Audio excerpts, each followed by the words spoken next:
On vous dit que vous êtes trop qualifié pour le poste lors de vos entretiens d'embauche, alors qu'est-ce qui se cache dans la tête du recruteur lorsqu'il vous dit cela et comment gérer cette situation? Si on vous laisse continuer à agir de la sorte, vous continuerez d'être exceptionnel et on ne peut pas se le permettre. On en parle maintenant. Bonjour et bienvenue dans cette nouvelle brève. Vous avez un beau parcours professionnel, un beau CV, des beaux diplômes, et vous pourriez donc penser en toute logique qu'avoir la chance de recruter quelqu'un comme vous pourrait faire rêver votre futur employeur.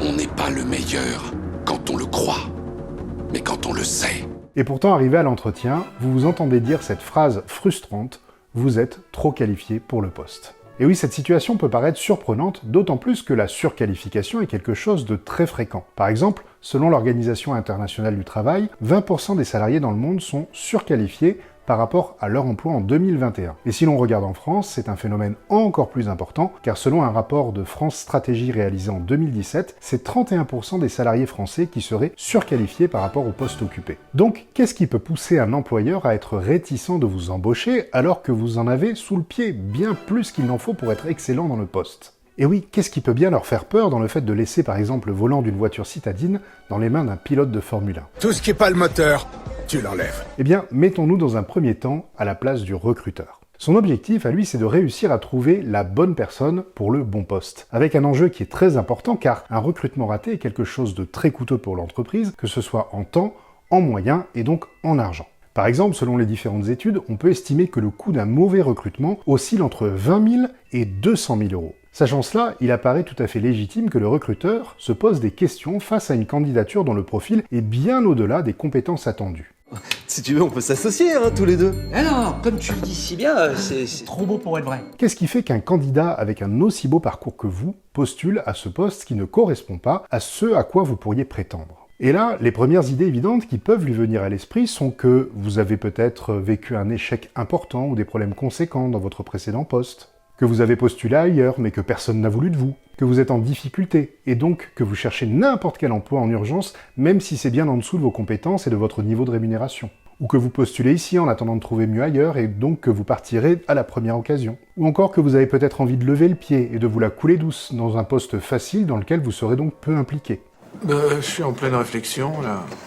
Ou encore, même s'il est tenté de vous recruter, vous risquez d'avoir des ambitions peut-être salariales trop élevées. Ou alors peut-être que vous serez potentiellement peu malléable et peu adaptable, surtout si vous êtes senior, et donc vous aurez beaucoup plus de difficultés à vous intégrer, d'autant plus au sein d'une équipe où vos collègues et peut-être même votre supérieur hiérarchique sont moins qualifiés que vous, ce qui peut représenter un risque. Donc vous le voyez bien, même si votre candidature est très alléchante, il y a malgré tout de nombreuses raisons légitimes de s'inquiéter. Votre objectif va donc être de réussir à rassurer le recruteur sur la cohérence et la logique de votre candidature vis-à-vis de votre plan de carrière et de ce poste, et que vous avez donc une réelle raison solide et durable d'être là, et de montrer que vous serez une véritable valeur ajoutée pour l'entreprise, le tout en étant honnête et en sachant faire preuve d'humilité vis-à-vis des raisons de votre présence. Et ce qui peut être encore plus efficace, c'est de prendre les devants pour pouvoir désamorcer cette question qui risque d'apparaître, afin que celle-ci ne reste pas dans l'esprit du recruteur tout au long de l'entretien. Car le risque, c'est qu'il vous la pose à la fin, en ayant eu à l'esprit ce doute tout au long de votre échange. À ce moment-là, vous risquez de vous retrouver dans une posture de vous justifier. On passe plus de temps à justifier notre histoire auprès des autres qu'à la vivre. Ce qui sera beaucoup plus déstabilisant pour vous et surtout moins efficace. Et le pire, ce serait même qu'il ne dise rien jusqu'à la fin de l'entretien et que, comme vous ne l'avez pas convaincu ou que son doute a persisté, il vous annonce en conclusion, ou même quelques jours plus tard, « Désolé, mais nous retiendrons pas votre candidature car vous êtes trop qualifié pour le poste ».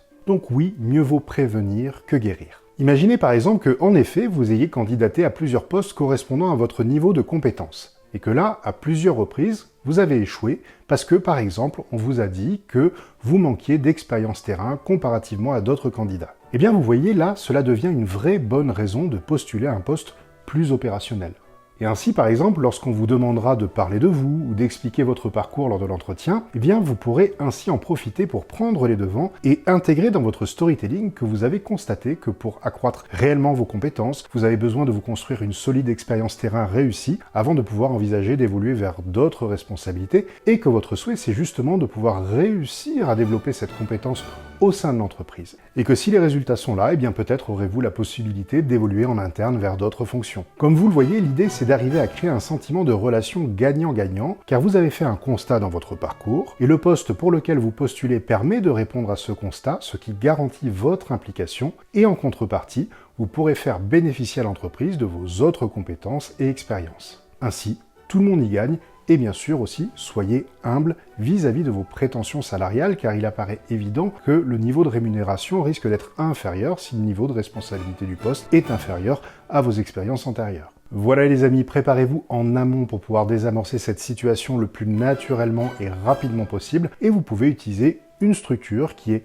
constat humble vis-à-vis de mon parcours, ce que je cherche à réaliser ou à développer au sein du poste, et ce que je peux vous apporter en plus en contrepartie de l'opportunité que vous me donnez afin de générer un sentiment de relation gagnant-gagnant. L'humanité ne peut rien obtenir sans donner quelque chose en retour.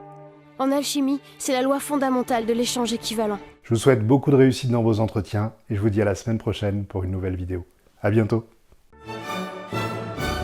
Et n'oubliez pas, vous pouvez télécharger gratuitement un extrait de mon livre Bon Manager, mode d'emploi pour pouvoir le découvrir. Le lien est dans le descriptif de la vidéo. Et pour vous abonner, vous cliquez à gauche, et pour voir une autre vidéo, vous cliquez à droite. Allez, à bientôt.